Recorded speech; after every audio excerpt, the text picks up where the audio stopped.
अज्ञानतिमिरान्धस्य ज्ञानाञ्जनाशलाकया चक्षुरुन्मिलितं येन तस्मै श्रीगुरवे नमः।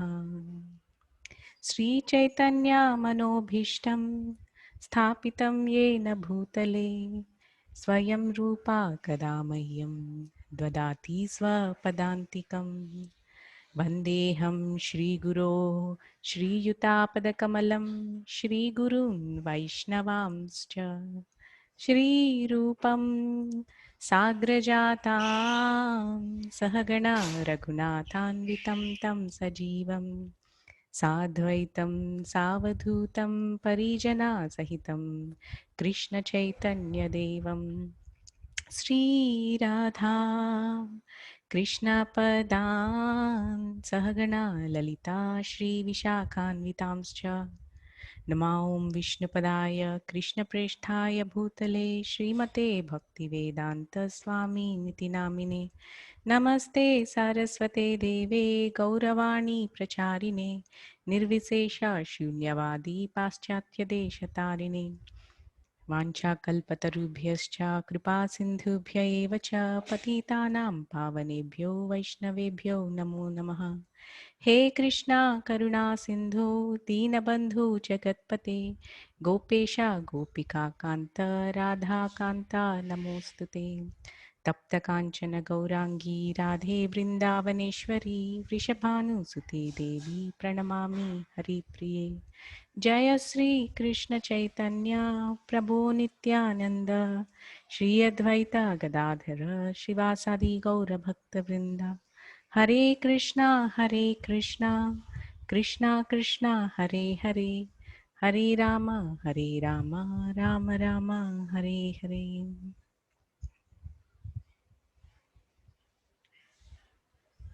Hare Krishna. So I welcome all for our weekly Bhagavad Gita class. So right now we are doing the second chapter of the Gita. So what is the acronym for the second chapter? Guru. Gita, sorry. Gita. Yes, Gita. Yes. In Gita, G stands for Guru. Guru, right? I stands for Identity. identity. And T stands for Two duties. two duties. And A stands for Atmarama. exactly. Yes. So we have seen in the first chapter how Arjuna was bewildered, unable to perform his duty of fighting against the battle, and he expressed many reasons. And in the second chapter, being further bewildered by his own intelligence, he submitted himself as a disciple to Lord Krishna. Shishyasteham sadhimam tvam prapanna. And Krishna takes the role of the spiritual teacher, and he starts instructing Arjuna. And the very beginning of this knowledge is the Atma Tattva, which we have done last week. So last week we have understood about what is the nature, what is the identity of every living entity. So we understood that we are not this body, but we are the soul. Such an amazing information, isn't it? So I just want to start the class by asking you a question.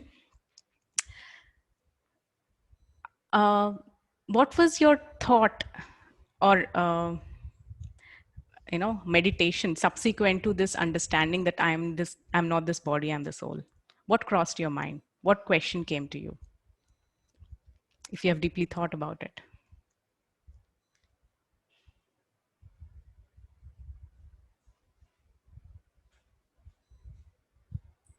Could you repeat the question again? Yeah, the question is, last week we have studied about Atma Tattva. That is, our identity is the soul, but not this body.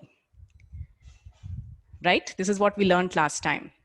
So what was your next question? Did any question come to you after having received this knowledge?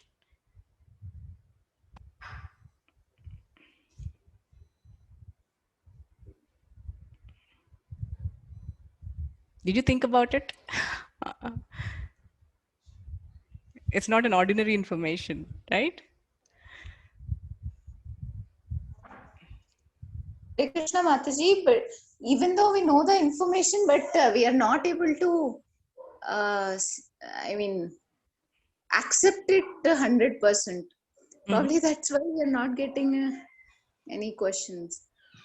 You're not able to accept it in the sense the truth of it, or is it that you're not realized about it?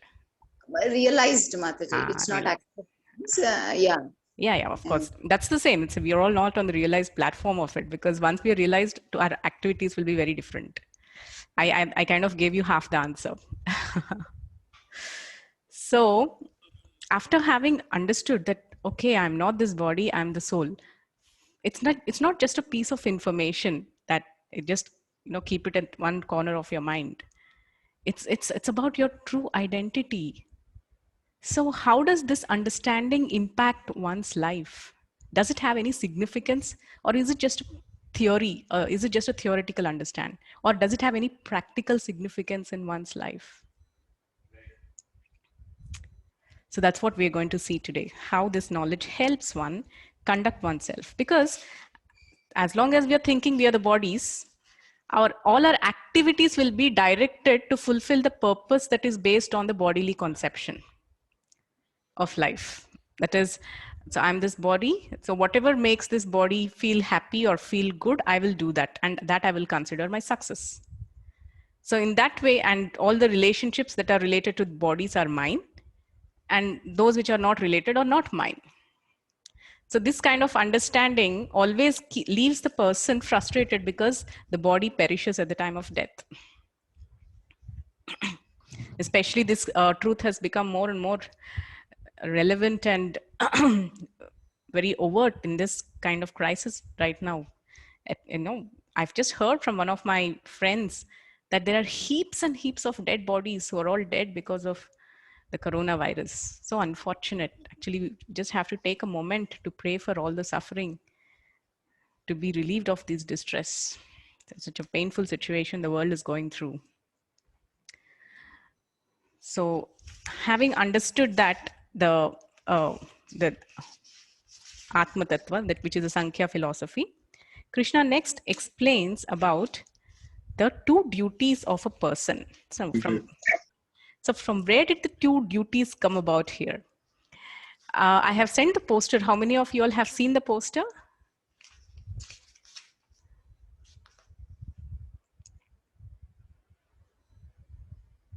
You have seen the poster, right?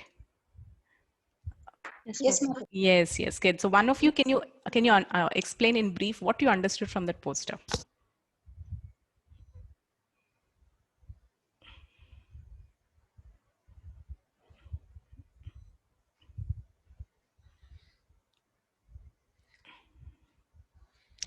Sindhuja, can you show that poster once? Yes, ma'am. Yeah.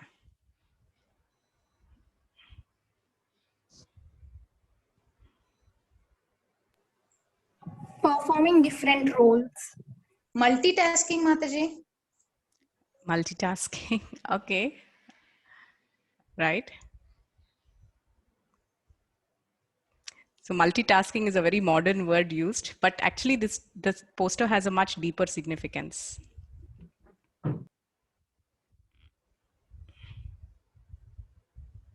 There's a small poster and the big poster, right? I mean, there are two people. See, Sindhuja is showing in the presentation. While performing the duties also, we can concentrate on the spiritual things. We can pray to God. Oh, wow. It's a very high understanding. Yes. Any other answers? What else have you understood from this?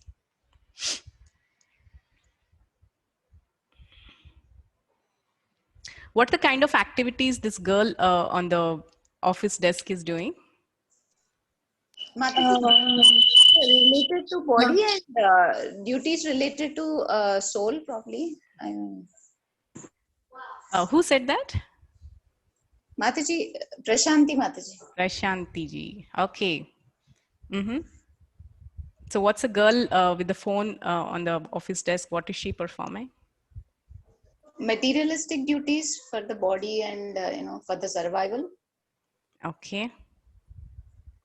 Okay. Mataji, at different places, she's performing different roles, different dharmas. Okay. Like office, she's in office, she's an employee. She's doing her role as an employee. At home, as a mother, she's doing her role over there. So the dharma is changing according to the place, situation, time, circumstances. Okay. Fine. Okay, so well, let's technically read it and learn about it, what it is from the lens of Gita. What are the two dharmas or two duties that Krishna is talking about? Text 31. Swadharmam api chavekshya navikampitum dharmyadhi yudhyat shreyo nyat kshatriyasya na vidyate.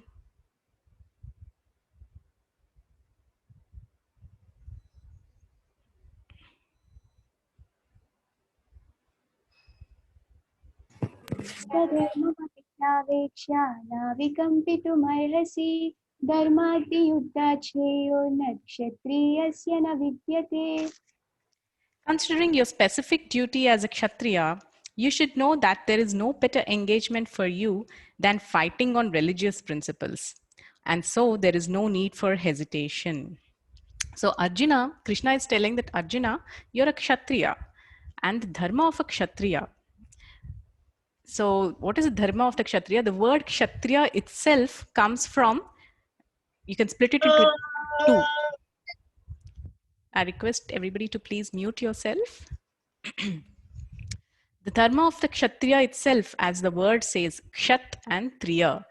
Kshat means person who's hurt. Kshat means hurt. Triya. Triya comes from the word Trayate. Like mantra. Mantra. What is mantra? Manastrayate iti mantra. That which delivers the mind is the mantra. When you recite some mantras, it delivers the mind from all anxieties. That is what is mantra all about. Similarly, Kshatriya, one who protects one from being hurt, is a Kshatriya. So the Kshatriya's duty itself is to protect people from being hurt. So that's a Kshatriya. And as his duty, the duty itself entails that Arjuna protects the dharma. Yeah. So, but he is withdrawing from that dharma, which Krishna is telling that is not proper. So your specific duty is that of a Kshatriya. So everybody has two duties. This is what I'm exactly meditate back on the poster that I have shown. Every person or every living entity has two duties. What are these two duties? The two duties are especially human beings, the duties that are pertaining to this body. And these duties that are pertaining to the body are called Varnashrama duties, Varnashrama Dharma. And there is the duties pertaining to the soul, that is called the Sanatan Dharma. So there is Varnashrama Dharma and there is Sanatan Dharma. So what are these two duties? I will explain. Varna Ashrama. What is Varna? There are 4 Varnas, Chaturvarnyam, Maya Shrishtam. And these Varnas are created by the Lord himself to bring orderliness in the society. And what are these 4 Varnas? Brahmana, Kshatriya, Vaishya and Shudra. So the Brahmanical class, even if you, and this is based on one's propensities and one's duties and the kind of work one performs. Like this is prevalent even in the modern day. If you see certain professions like let's say teaching or being a philosopher or a priest or doing some research work, all these are Brahmanical activities. And even in the modern day, you see some administrators, managers, and of course the armies, in the armies, the generals, these are all the Kshatriya class of people. Vaishyas, what are Vaishyas? Vaishyas are a business class of people. Yeah, and especially actually each of their duties are also entailed in the Gita, which we'll learn in the later chapters. Basically, the Vaishyas, they have duties like Krishi, Goraksha, Vanijyam. The agriculturists, Goraksha is cow protectors, and Vanijyam and business. These 3 are the activities of Vaishyas. And Shudras means who serve all the above 3 classes. So these 4 Varnas are given by the Lord himself. These are the 4 Varnas. And there are 4 ashramas. What are the 4 ashramas? Every person goes through 4 different phases of life. Considering earlier the span of life was 100 years, so first 25 years is the student life or brahmacharya. Yeah, there brahmacharya, 1 to 25 years.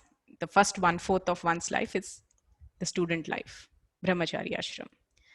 Second ashram is grihastha ashram or householder life, when a person enters into a marriage, a nuptial knot, and then follows the dharma of a grihastha, of an ideal householder. That is grihastha ashrama.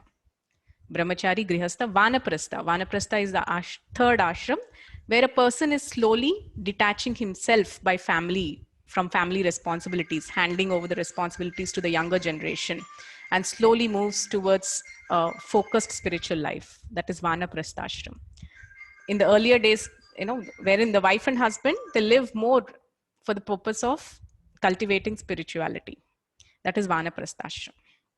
And sannyasa ashram, this is especially meant for men, where men generally used to go into the jungle for performance of tapasya, for exclusive God realization, having given up all material duties. So these are the 4 ashramas. So these are 4 varnas and 4 ashramas. Combine these 2, they're called the function. Combining these 2, they're called the dharma of the body. Yeah, so Arjuna was a kshatriya because by his psychophysical nature, he was a kshatriya. So, and especially in the picture that I had shown you, the girl whom some of you said is multitasking, actually it's not exactly multitasking. What you could see she performing is, she's performing her varna duties and ashrama duties. What are the varna duties? Whatever was her, nature, she's probably working on a computer, whatever work that is, in tune with your nature. If you're performing, you're doing your varna dharma. Basically, I'm just speaking more about women. Every woman is blessed with a core genius. That is, they have an inherent talent. That when which it is expressed for some meaningful purpose, they attain that satisfaction. That purpose can be at different levels. Initially, maybe the purpose may be to earn money.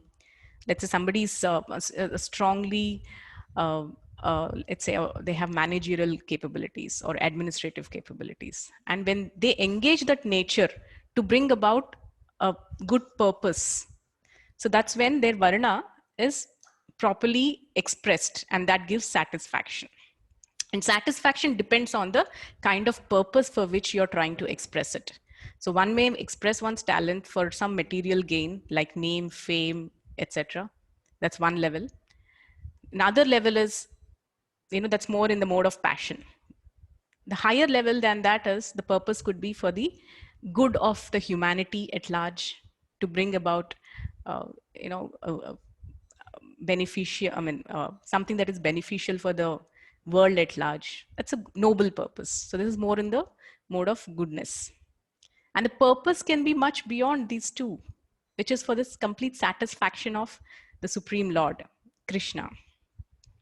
That's the highest purpose for which one's varna can be expressed. And that brings ultimate fruition and satisfaction. So that's what Arjuna here is heading. Krishna will tell that in the next few verses. So, and similarly in the ashrama wise, every ashrama has its particular duties. Like during brahmacharya, a person is supposed to serve their teachers in a very in a humble way and gain knowledge. And there are certain duties of brahmacharya ashram also. Maybe I'll discuss some other time. And there are certain duties of householder life.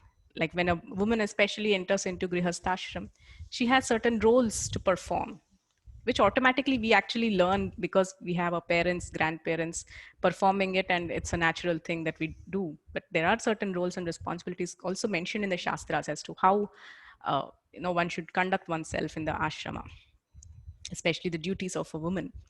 Stri Dharma, this comes in the Anushasan Parva of Mahabharata, where Bhishma Dev is, he's telling Yudhishthir Maharaj about the various dharmas of different people, the Brahmana Dharma, Vipra dharma, Kshatriya dharma. He tells about the dharma of everybody. At that point, he also tells what is three dharma.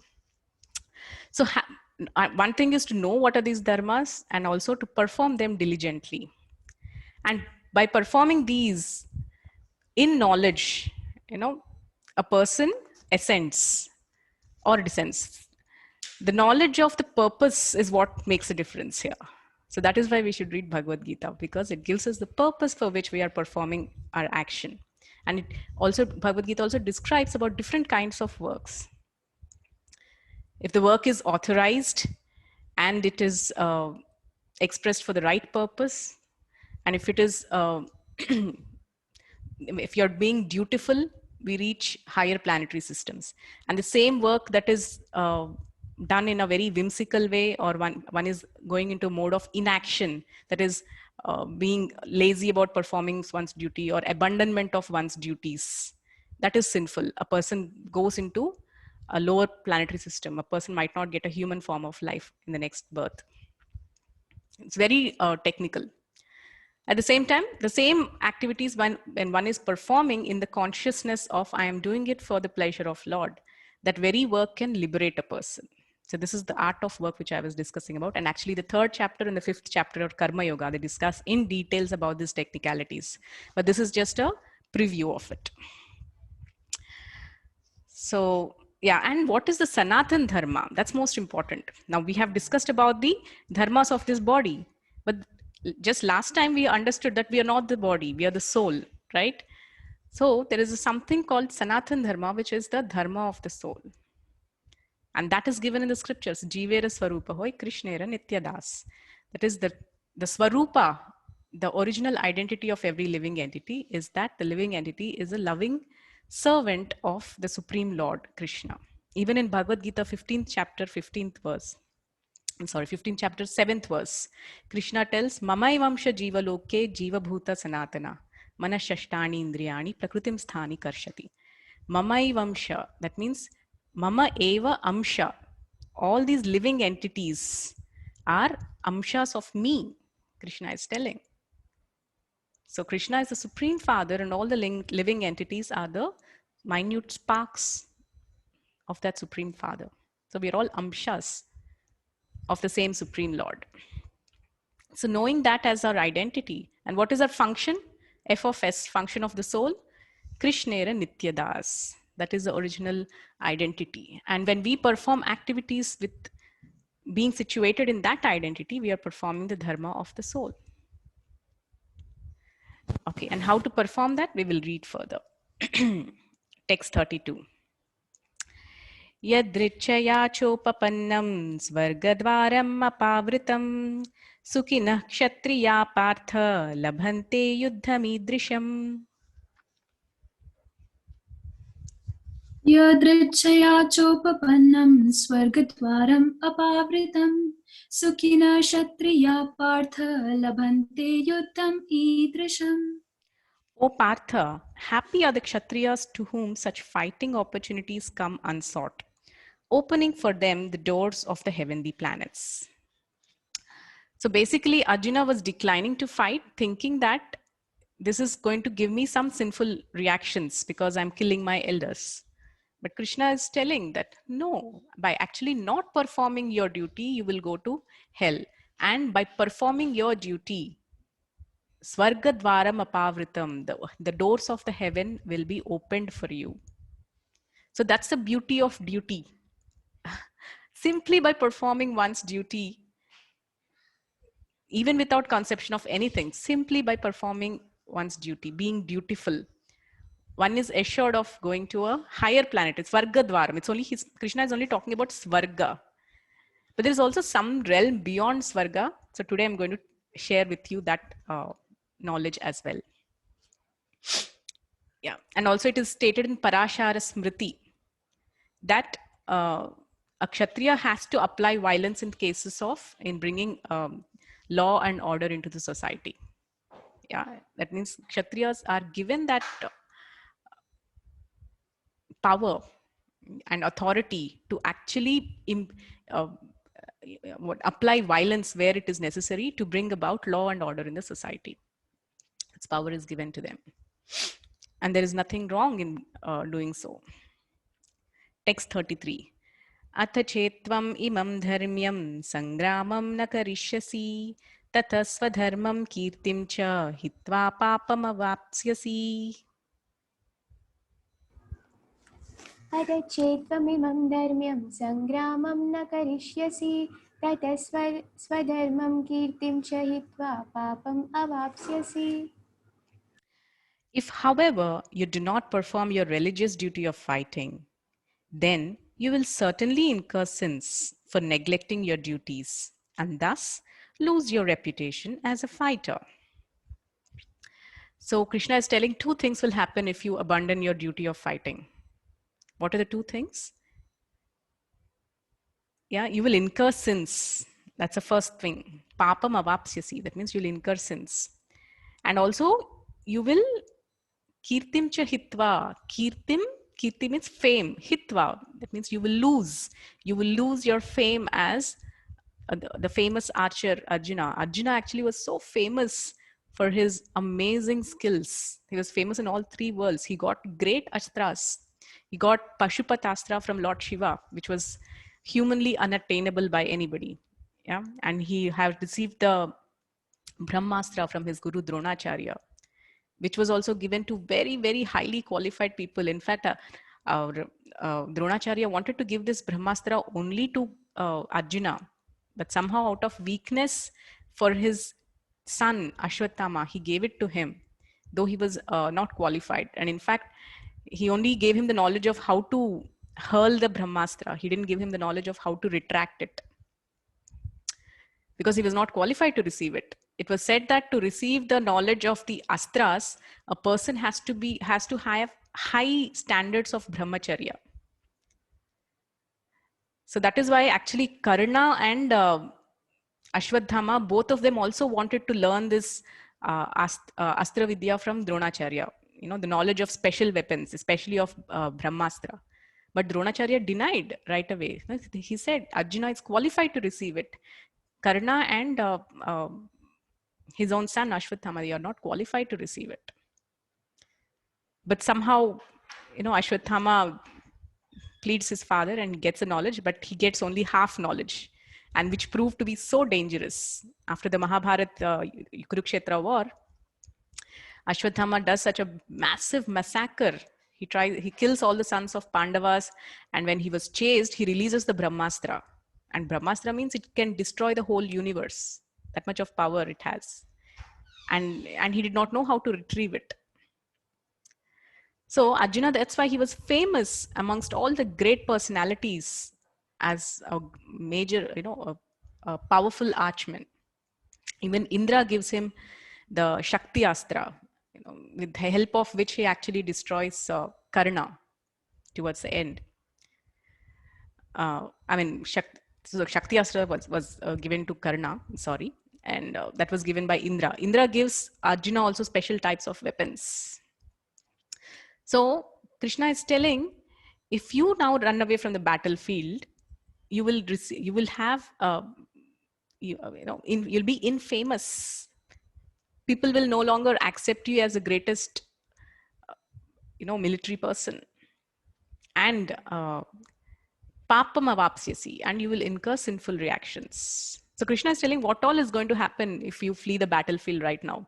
And he further tells a very interesting factor. That, text 34.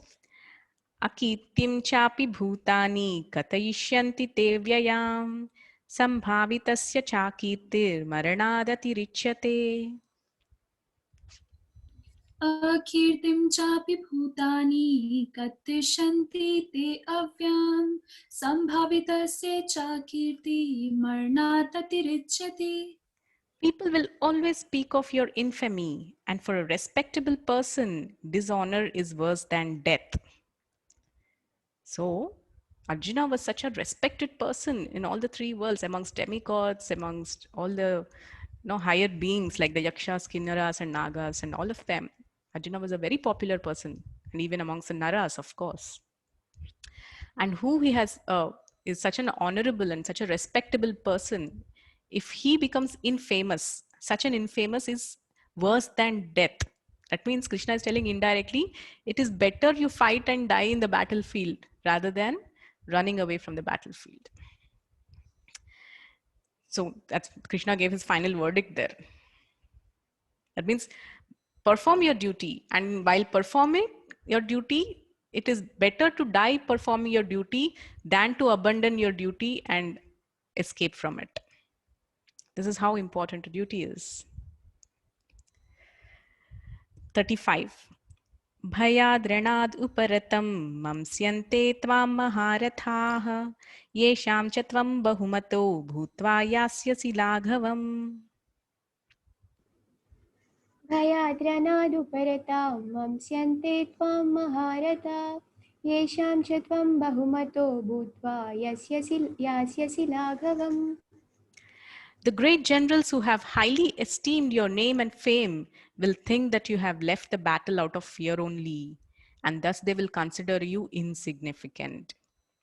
So Krishna is telling Arjuna, see, you're trying to leave the battle out of your compassion that you're feeling for your kinsmen. But when you leave the battle, don't think people will appreciate you. Oh, how compassionate he is, that, you know, he has left the battle out of his sheer compassion for us. No, they will think that, you know, ye dar gaya, you know, they will think that you have just become fearful to save your own life, and thus you have fled. That's how they will conclude, and they will brand you as a coward. Yeah, that's what Krishna is telling. They don't think that out of they will think that you're so glorious and you're so compassionate, that's why you have left the battle. No, they think that you're a coward, you're a darpok, that's why you have left the battle. Text 36.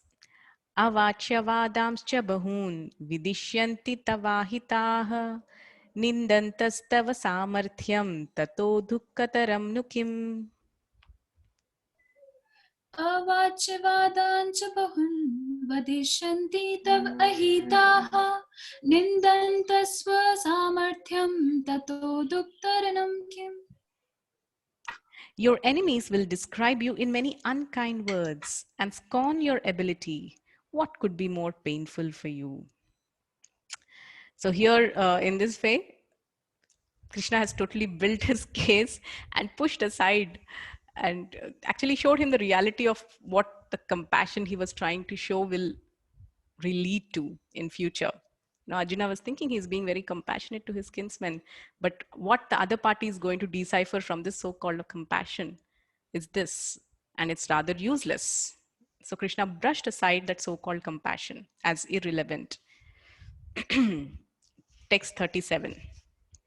Hato va prapsyasi swargam jitva va bhokshyase mahim tasmaduttishta kaunteya yuddhaya krita nischayah.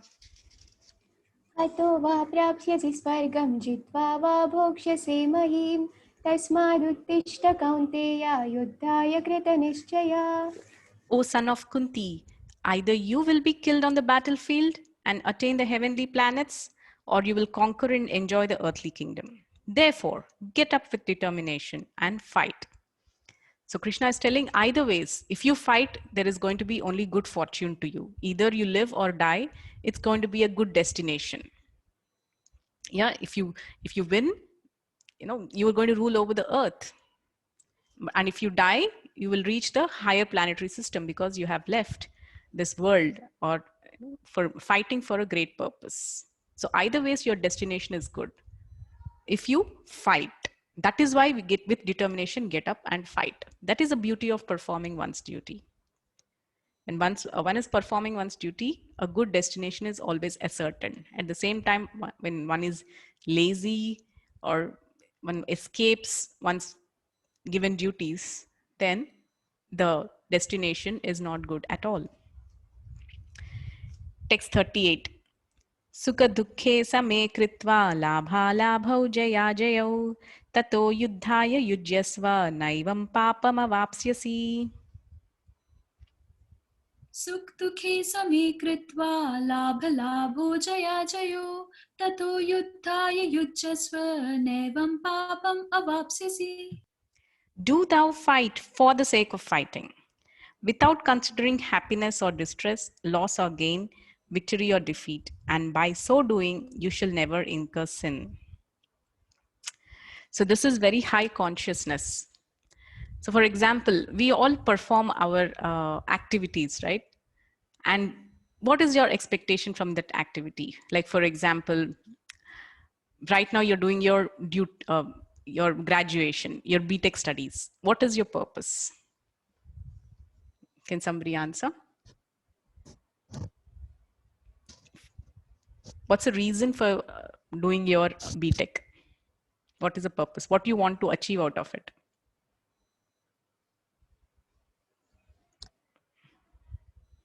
Did you ever think? Why am I doing my BTech? Or why am I doing my degree or post-graduation or my job or my household duties?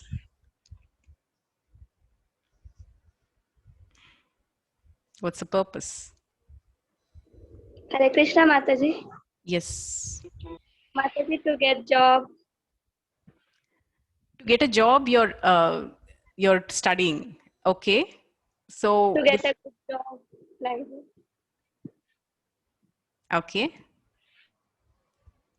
So that's the purpose of your BTech education, to get a good job. And then what would you do with the job? Why do you want to get a job? Next question. To meet day-to-day things, that is our livelihood or something. Day-to-day life. To get money. Okay, so you want to earn money to for our living. It can make us independent as well. It can make us independent as well, financial independence. Okay, the next question is why? We think that it gives us happiness. Okay, gives us happiness. Okay, yes, nice churning. Until we are in this materialistic world, we have to meet our ends, both ends meet. So earning is a must. Okay, so earning is a must. That is why we are studying. Okay. Also for gaining knowledge. For gaining knowledge. Okay.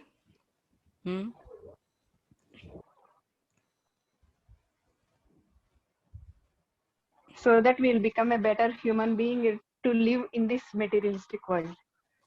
Okay. So the purpose is to live nicely. Oh, Maitaji, can I say? Yes, Jyotsna, you can tell. Like the real satisfaction and real happiness comes when we try to serve the needy persons who are really. So with the results, we can actually help the people. But we could really gain the happiness when even work is also dedicated to satisfy or to make the needy people happy by removing their grief. Then really we become happy, and though we get money or we do not get money, we are going to work continuously, selflessly for other people. That really gives real satisfaction, what I feel, Madhu. Very nice. Okay. Any more?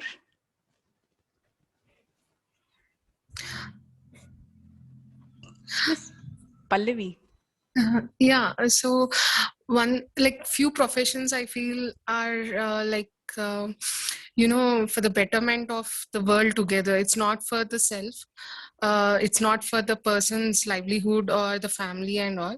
Like they contribute to the world. Now, for example, if you see now, there are some professions which are like helping the others. So it's the education is not only for oneself to get a job and to settle, but I feel few professions are like dedicated to others as well, like society altogether. Yeah. So it's for also helping the society at large. Great. Yes, of course. Imagine right now the kind of service the doctors are doing. Without them, we can't imagine how much they're, kind of putting their own life at risk and fighting this pandemic and giving the healthcare necessary, for the frontline workers, really. Yes, certain professions are very noble. Yeah. Okay. So I have got different answers. Anybody has another slant, another thought to this?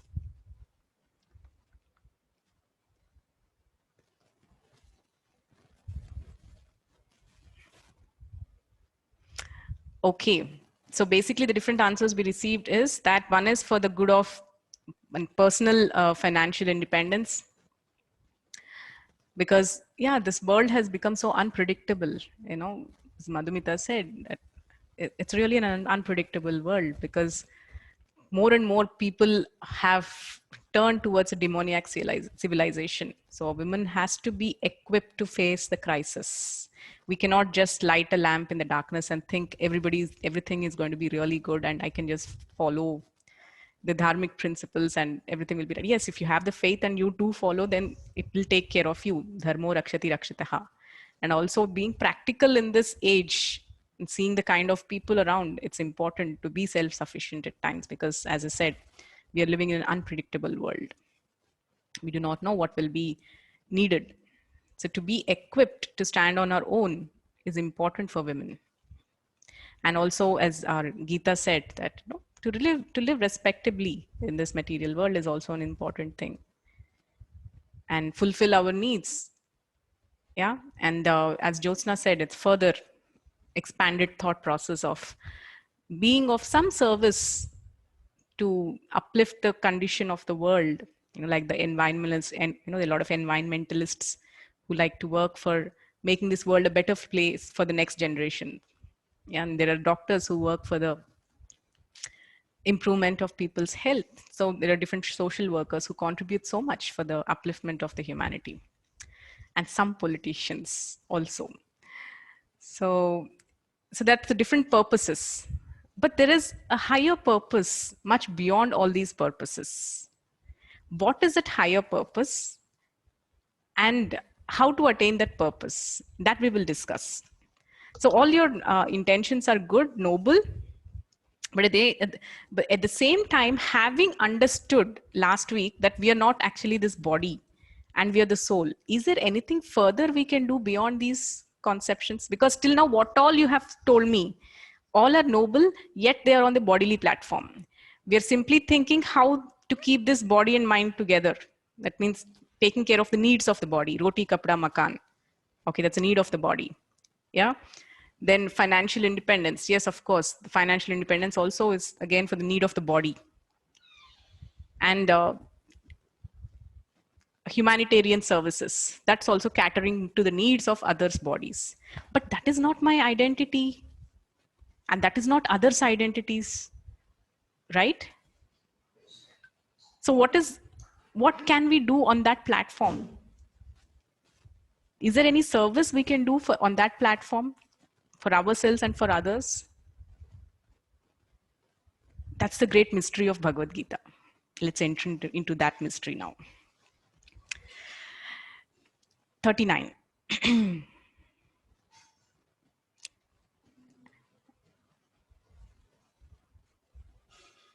एषा ते विहिता सांख्ये बुद्धिर्योगे त्विमां शृणु बुद्ध्या युक्तो यया पार्थ कर्मबन्धं प्रहास्यसि. एषा ते बीता साङ्ख्ये बुद्धिर्योगे त्वयि मां शृणु बुद्ध्या युक्तो यया Partha कर्मबन्धं प्रहास्यसि. Yeah. Thus far, I have described this knowledge to you through analytical study. Now listen as I explain it in terms of working without fruitive results. O son of Pritha, when you act in such knowledge, you can free yourself from the bondage of works. So, what is the third law of motion of Newton? Every action has equal and opposite reaction. Yes, that's the same karma siddhanta. Every action has equal and opposite reaction. We do good, we receive something good back. That's good karma, pious activities. And we do bad, it comes back in the form of bad karma. Sometimes all the pains that we have to go through, the suffering we have to go through, which comes in the form of, let's say, lack of facilities, lack of prosperity, lack of disease, or or relationship breakups or relationship tortures. All these are bad karmic reactions. Good karmas, birth in a good family, nice prosperity, good education, nice beauty. All these are good karmas. Yeah. So what goes around comes around. You do good karma, you get good reactions. Like, for example, you work nicely, you get good payment. That's the immediate reaction. But there are certain things which you get late reactions. There are these are the technicalities of karma. There is prarabdha karma, aprarabdha karma, and which we will learn during Nectar of Devotion. I won't go into those details now, but there are different kinds of karma. So, but Krishna is telling here, when you act in such knowledge, buddhi yoga, you can free yourself from the bondage of works. There is also kind of work. That means the same work, if you perform in a different consciousness, it will lead to no reaction, no bondage of work at all. So why is karma a bondage? Because whenever you perform an activity, the reaction is there, either good or bad. And to enjoy this good reaction or to suffer the bad reaction, you will have to take birth again. That's the cycle of karma. Punarapi jananam, punarapi maranam, punarapi janani jatare sayanam. It means again you take birth, and again you die, and punarapi janani jatare sayanam. In the womb of mother, again you go and sleep. This is a cycle of karma. It's like a Ferris wheel. It goes around. Do activity. The activities produce results. And to enjoy that result or suffer that result, take birth again. Again, you have taken birth. Again, produce activities. Again, either good or bad. Suffer or enjoy. Take birth again. Take birth again. Again, perform activities. Again, results come. To enjoy or suffer, again take birth. This is what is called the cycle of karmic reactions. It's never ending. But iha samsare kalunishtare kripaya pare pahi murare bhaja govindam govindam bhaja mudamate. So Adi Shankaracharya is saying that iha samsare kaludushtare. This samsara is very difficult to overcome. Kripaya pare pahi murare. He is asking Murari, that is, oh Krishna, please let me cross over this ocean of birth and death, which is just going around the ferry wheel back and forth again and again and again. And this world is so it's made in such a way that how much ever we try to be good, it does not let us be good. Thanks to our media and friends around. Yeah. And especially Kali Yuga is such a place that it's always making us live in a place of uncertainty. We don't know next minute what kind of distraction will take us away from the path. So Krishna is telling there is a knowledge acquiring which you will free yourself from the bondage of us. Yes, there is a particular knowledge gaining which you will relieve yourself from this repeated cycle of birth and death. So, and here Krishna is telling Arjuna's proposal of not wanting to fight is based on sense gratification. Sense gratification means he's thinking only based on bodily platform. Why he did not want to fight? Because he told Krishna that if my cousins die, with whom will I enjoy? So that means you want to fight for your enjoyment. That's a wrong purpose. The purpose is you have to fight for the sake of fighting. And Krishna himself is telling you have to fight. Who is the, Dharmam tu shakshat bhagavan pranitam. The dharma has been given by Krishna himself. He himself is telling fight. And he had no reason to say not to fight. So based on sense gratification, Arjuna is telling, I do not want to fight. So, but Krishna has, that is why given him about the analytical study of your true identity. Arjuna, you are not this body, and the people on the other side are also not their bodies. They are the souls. So regarding this, I wanted to share with you today the knowledge of Bhagavatam as to how this soul has come into this material world. And what is this material world? Okay, one question. Where are we all living right now?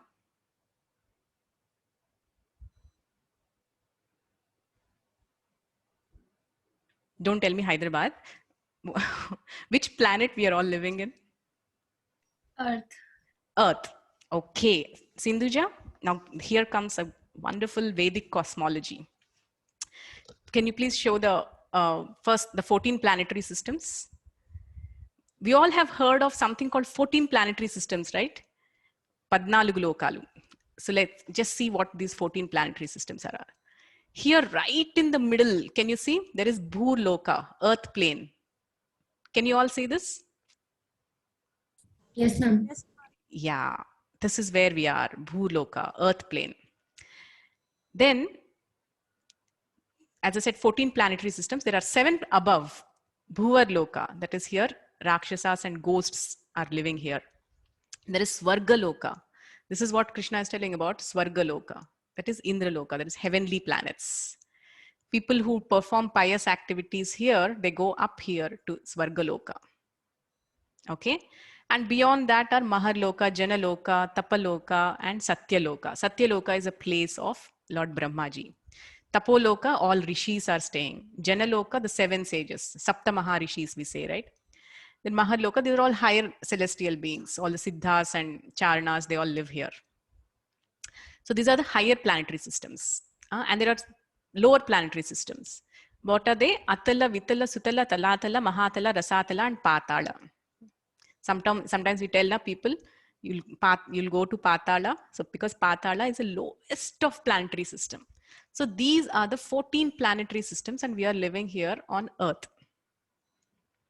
Yes.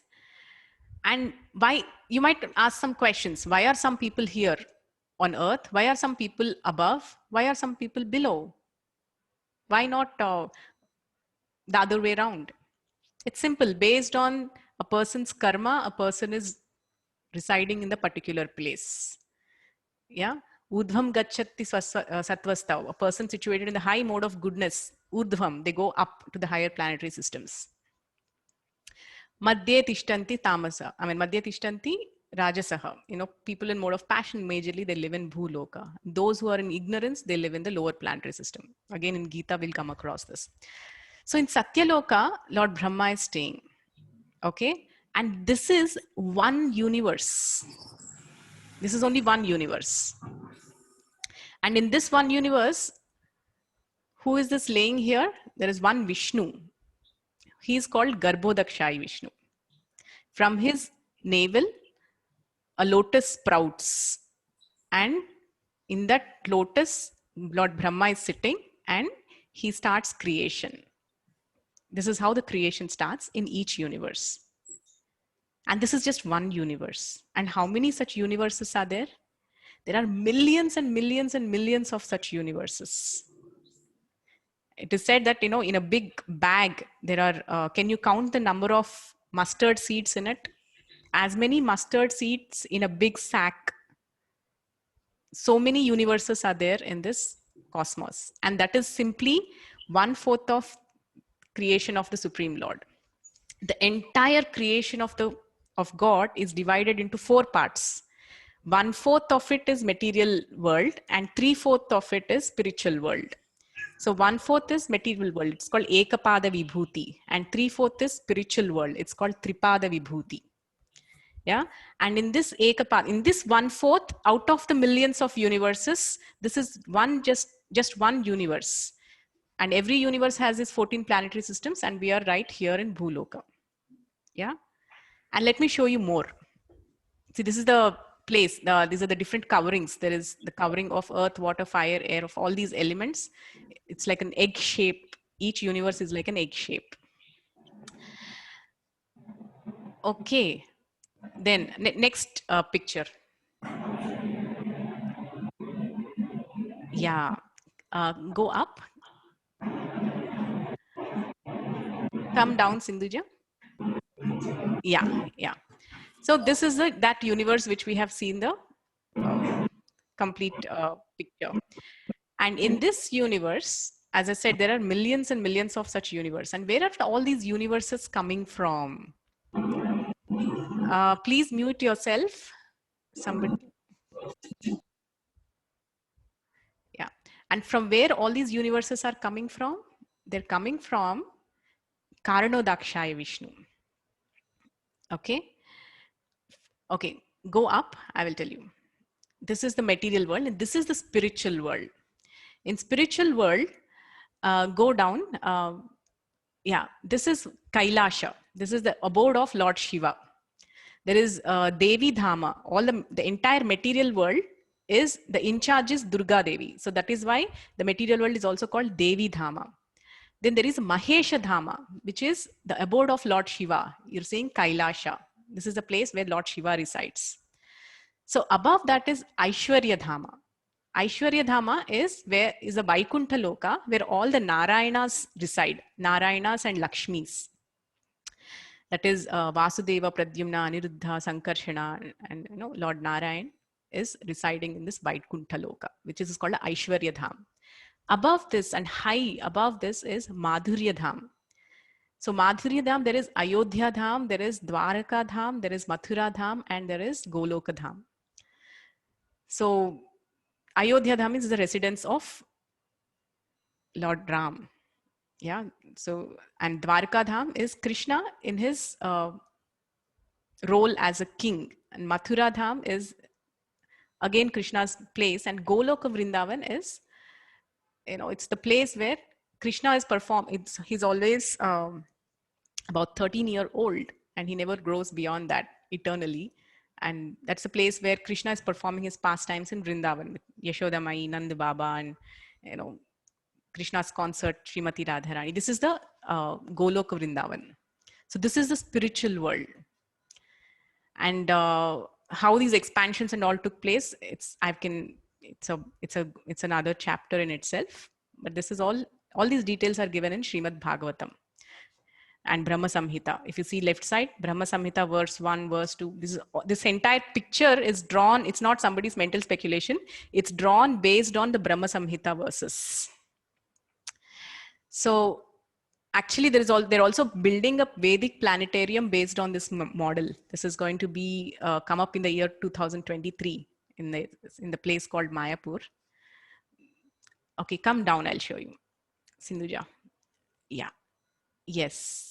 So from the spiritual world, Krishna, he just extends himself into further expansions in Vaikuntha. And from Vaikuntha further, Krishna expands into 3 Vishnus. That is Karanodakshayi, Garbhodakshayi, and Kshirodakshayi, 3 types of Vishnus. So here is Karanodakshayi Vishnu. He sleeps in the causal ocean. And from his pores, like from our pores, sweat comes out, right? When we are sweating, each pore, 1 drop of sweat. So similarly, from each pore of Karanodakshayi Vishnu, 1 universe comes out. When he exhales, universe comes out. And when he inhales, all the universes go inside and they are in a supta position. So that's that's how creation, material creation is taking place. And when the universes come out, in each of the universe, he enters as Karanodakshayi Vishnu and he lays in the ocean. And from there, from his navel sprouts the lotus and Brahma comes and begins the creation of 14 planetary systems. So the soul originally belongs to every soul. I'm not just talking about few. Every soul belongs to the spiritual world. And because of rebellious nature, the soul falls down to this material plane. And Karanodakshayi Vishnu, just by his glance, he just impregnates the earth and different planetary systems with all these souls. And according to their karmas, they get different bodies. Somebody gets a body of a Brahma, somebody gets a body of Indra, somebody gets a body of a Nara, of a human being, somebody gets a body of a tree, etc., etc. It's all depending upon karma. So this is how we all have received a body and became entangled in this material nature. So this is how the whole life in material world has begun. So the purpose of the Sankhya philosophy means to come to the path of bhakti. That means, so how, now the next question, if anybody has understood this whole thing, next question is how to go back, because here in the spiritual world, the life is eternal, full of knowledge and full of bliss. It is not subject to fourfold miseries of birth, death, old age, and disease. The life in spiritual world is eternal, and that's our original nature. So what is the process of returning to that? That very path is the Yuga Dharma of the particular age, which is the chanting of the holy names, which I have described last time. Okay, so that is the spiritual path, that is going back to our original constitutional position. And that process is called taking up the path, a spiritual path, to get back to our original constitutional position. Why should we go back to the original constitutional position? It's like fish going back into water. When a fish goes back into water, it's happy, it's peaceful, it's in its original state. But when a fish is brought out of water and it is given all sorts of, let's say, you give the fish the best of milkshake, you give the best, fish French fries or pizza or burgers, does it enjoy? No. Similarly, that's the reason why a human being, even temporarily, he finds something thrilling, it does not last. Why? Because it's not our original position to enjoy. Okay. So next question. And a person who begins a spiritual journey, how fortunate they are, Krishna is explaining here. Text 40, very important verse. You can also by heart this. Neha bhikrama nashosti pratyavayo na vidyate svalpamapyasya dharmasya trayate mahato bhayat. नेहाभिक्रमनाशोऽस्ति प्रत्यवायो न विद्यते स्वल्पमप्यस्य धर्मस्य त्रायते महतो भयात्. Yes. So today I will end with this verse. In this endeavor, there is no loss or diminution, and a little advancement on this path can protect one from the most dangerous type of fear. So what endeavor is Krishna speaking about here? Krishna is telling, right, in this endeavor, what endeavor is Krishna speaking about?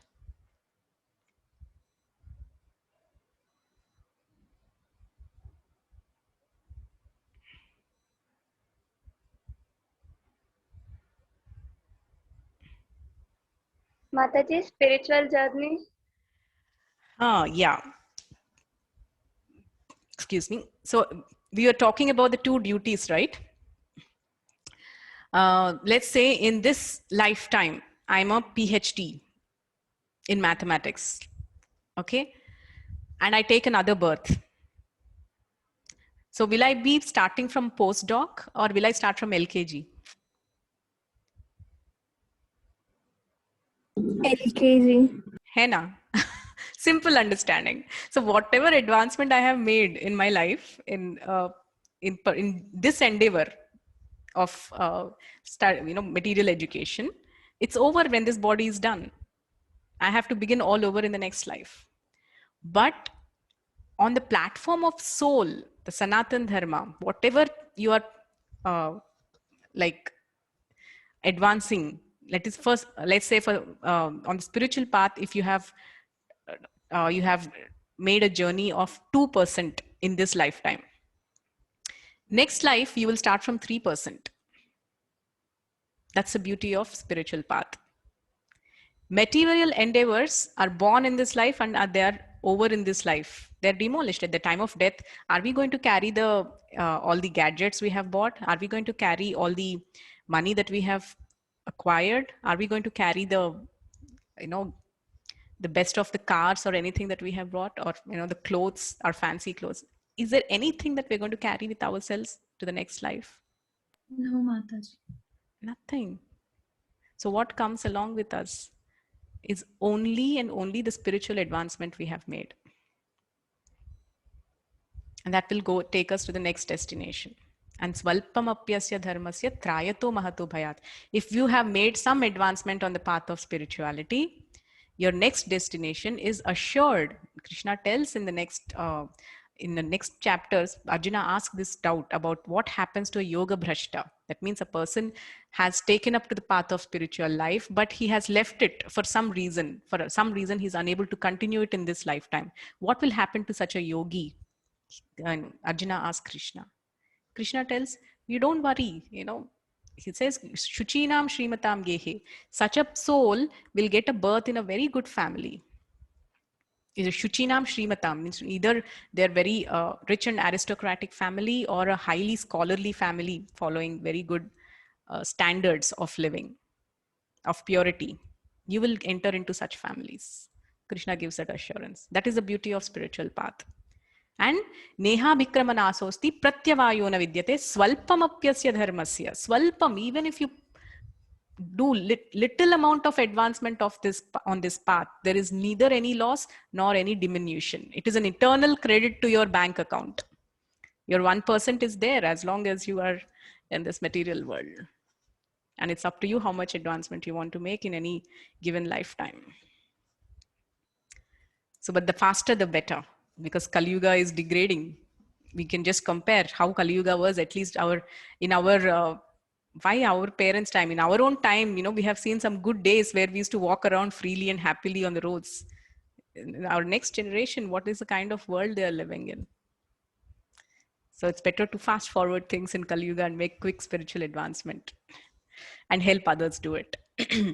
So he's saying, Krishna is telling, little advancement on this path can protect one from the most dangerous type of fear. You know what is the most dangerous type of fear any person can have? Of course, all of us have fear of death. But worse fear is to actually degrade into a body lower than that of a human. Because only in the human body we have the facility to cross over this, to acquire this knowledge, the Brahma Jignasa, the ability to inquire about higher truths. That gift and intelligence is present only for human beings. And if we utilize this human life for silly purposes, then we degrade into a body that is lower than that of a human. We get an animal body in which we cannot make any progress. So even a little advancement on this path of spirituality protects one from that kind of a fear, that kind of a horrible destination. At least one is assured of a good birth in the next life. Swalpamapyasya, swalpamapyasya, even if you make small advancement. Trayate mahato bhayat, it relieves you of the greatest fear. So that's the beauty of the path that is given in the Gita. Thank you all very much. Srila Prabhupada ki jai. Any quick questions? I will take one.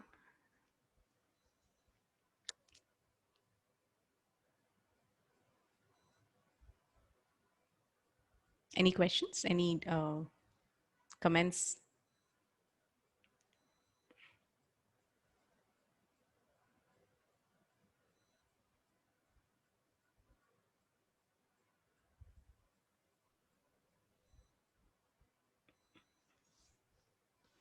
Yes. How will the other things like animals and trees perform karmas for getting better life? Because they can't do anything. Yes. So animals, they cannot do anything. They cannot do anything much for their spiritual advancement. If somebody shows some mercy on them and give some prasadam, they eat that prasadam and they go higher in their destination. That's it. Because animals do not have that intelligence. That is the beauty of human life. And that is the purpose of human life. This is the very first Vedanta Sutra. Vedanta Sutra first aphorism is Athato Brahma Jignasa. Athato, that means therefore inquire about Brahman, higher truths. Why therefore? Did you ever see any book or any anything starting with Gangamate ji? Gangamate ji. Can we mute her? Gangamate ji? Yeah. So did we ever see any book that starts with therefore? Therefore, therefore is always, it comes in the second paragraph or third paragraphs. But Vedanta Sutra, the first sentence is therefore. what is therefore? That means because you have taken a human birth, therefore inquire about the higher truths. Only a human being can do that, but animals cannot do. Some specific animals are gifted the remembrance of previous life, like Gajendra. Gajendra Moksham, we all have studied, right? He's an elephant, but actually in his previous birth, he was a king and he was cursed to be born as an elephant. And when he was bitten by the crocodile, he remembers his past life prayers. See, that this is one of the very wonderful example. In the past life, Gajendra, he was the elephant, he was a king. He was a great king and a great devotee. But due to some offense that he has done, he was cursed to be born as an elephant. So one day he was enjoying with all his family members, with all his wives and children. He went for a bath, and there was a big mud, pool of water. So he went into that. Elephants love to, go into the water and play in the water and sprinkle it all over them and all. So this elephant, Gajendra, went into that water and he was bitten by the crocodile. And the crocodile was not leaving him for eons. And he was in such pain and nobody could help him. Neither his wives nor his children. They were just all around watching and they could not help him. Isn't this so true even in our situation? When somebody is lying on the bed in a ICU, nobody can help us. So at that time, Gajendra, he was given the remembrance of the past life and the prayers and the devotional service he has performed in that birth. And he remembers those prayers in his mind. He starts reciting all the prayers, one after the other, one after the other, one after the other. So much so that the intensity of his devotion, it touches the heart of Lord Vishnu, who comes immediately to deliver him, not just from that painful condition, but he delivers him from the cycle of birth and death completely. So these are special animals which have been given the remembrance. And here is the greatest example of Svalpam apyasya dharmasya trayate mahato bhayat. Whatever devotional life he has performed in the previous birth, it came to the rescue at the time of need in this life. Yeah. Any other question? Hare Krishna, Mataji. Yes. Mataji, then we can free ourselves from this karma and karma cycle by doing each and every karma for Lord Krishna. Yes. That's your question? No, Mataji, I'm just asking. Is it? Is it that way? Yes. That's the beauty of Krishna consciousness. No, that's the beauty of God consciousness. That's the whole process, the process of bhakti yoga, which Krishna will describe in the later chapters. Krishna will describe about karma yoga, the process of bhakti yoga, jnana yoga. All yogas means, yoga itself means reconnecting yourself to the higher being, that is Krishna. And there are 4 types of yoga, and what is the best yoga and what is prescribed for this age and what is the process, all that will be described. And yes, and the only way to break away from the chain of this reactions and action and reaction and action reaction is simply to perform yoga. Okay, Mataji. Thank you. Yeah. Very nice. All of you are nicely grasping the principles. Wonderful. Any other question?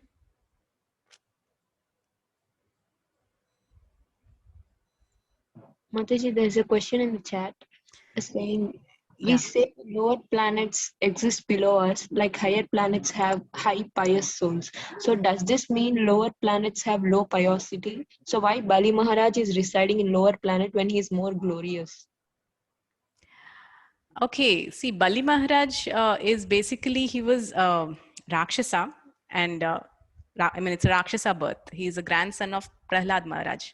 And who is Prahlad Maharaj? He's the son of Hiranyakashipu. It's all Rakshasa clan. It's a demoniac Vamsha. And it's not that demons means they are, they cannot be devotees. There are great devotees in the demoniac family. Prahlad Maharaj himself was a great devotee. His son was Virochan, and Virochan's son is Bali Maharaj. And Bali Maharaj is in fact one of the Mahajan. So after Balira Maharaj was, when Vamanadev appeared, he pushed Bali Maharaj down to the planet of Sutala. We read na Atala, Vitala, Sutala, Talatala, Rasatala, Patala.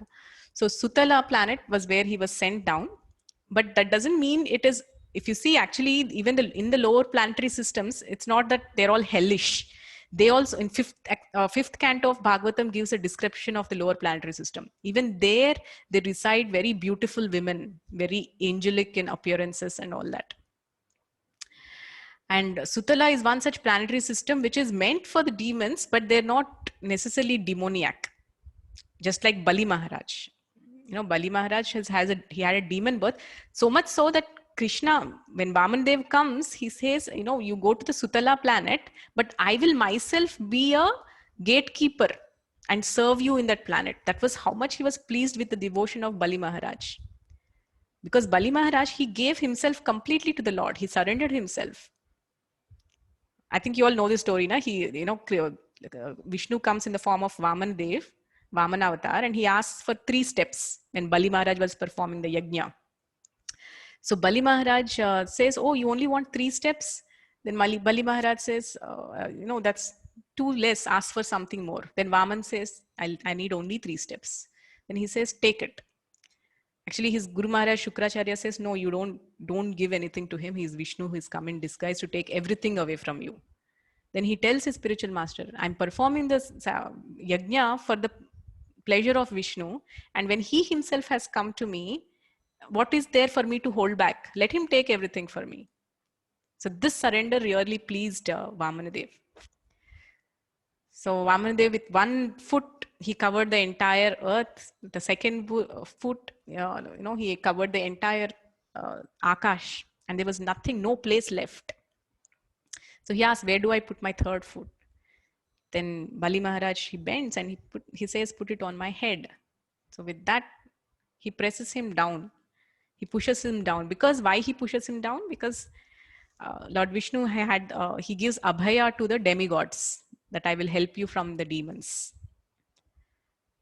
But he pushes him down. At the same time, he gives him so many benedictions that, you become the master of the Sutala planet, and I will myself be the gatekeeper. And once the Indra of the heavenly planet system, once he finishes his term, you will ascend to even the position of Indra. He gives him many, many benedictions like that. So basically, lower planetary system need not always be hellish. They have their own variety. There are also separate hellish planetary systems. That's different.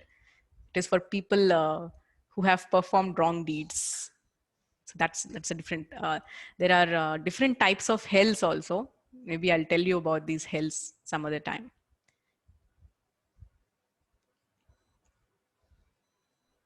There is a Kumbhi Pakam. Kumbhi Pakam means there is a big pot of boiling oil into which some of the impious people are thrown into.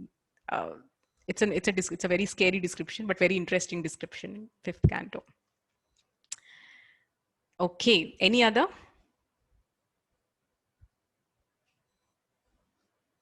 Okay, I think we are running really late. Yes. Hare Krishna Mataji. Yes, Kavya. Generally they are saying like we are pushed into hellish planets, lower planets, but the body, if we are not suffering in this body, without that consciousness, how we'll suffer in the next taking next birth, the next body? Can you repeat the question, ma? Mataji అంటే మనం అంటాం కదా generally, like ఇప్పుడు మీరు అన్నారు కదా కుంభిపాతంలోకి వెళ్తారు, అక్కడ they will suffer over there అని. అంటే బాడీ లేనప్పుడు అక్కడ ఏం సఫర్ అవుతామని. Acha, that's your question. They will give a separate body for the suffering. Okay. Actually, 5th canto describes that you're given a separate body. Okay, you left the body and you're given a separate body.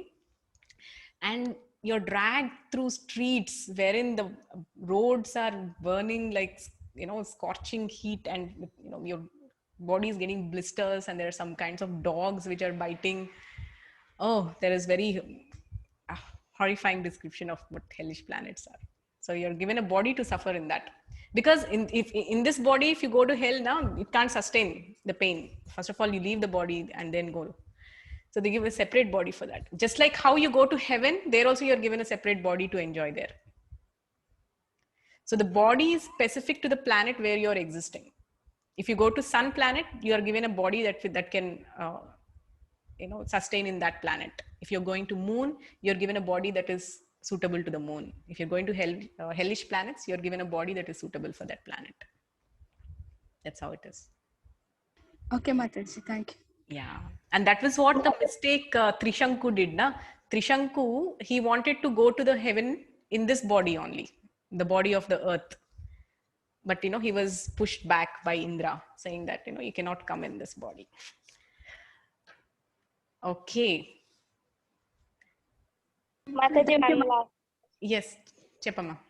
Mataji, why is Bhuvarlok above Bhulok, like where ghosts and spirits reside? Why is ghosts and spirits? Probably these are not, these are the pious souls which are waiting for a body. Oh. Okay, there are souls which are waiting for a body. So they immediately need a body. So they're just waiting above us. Okay. Thank you, Mataji. Hare Krishna. TK, thank you all. Any more questions, you can post it in the group. Srila Prabhupada ki jai. Thank you, Mataji. Hare Krishna. Thank you, ma'am. Thank you all. So we'll meet again next week at the same time, same day. Okay? Okay, Mataji. Yes. Hari Bol. Thank you, Sindhuja. Hare Krishna.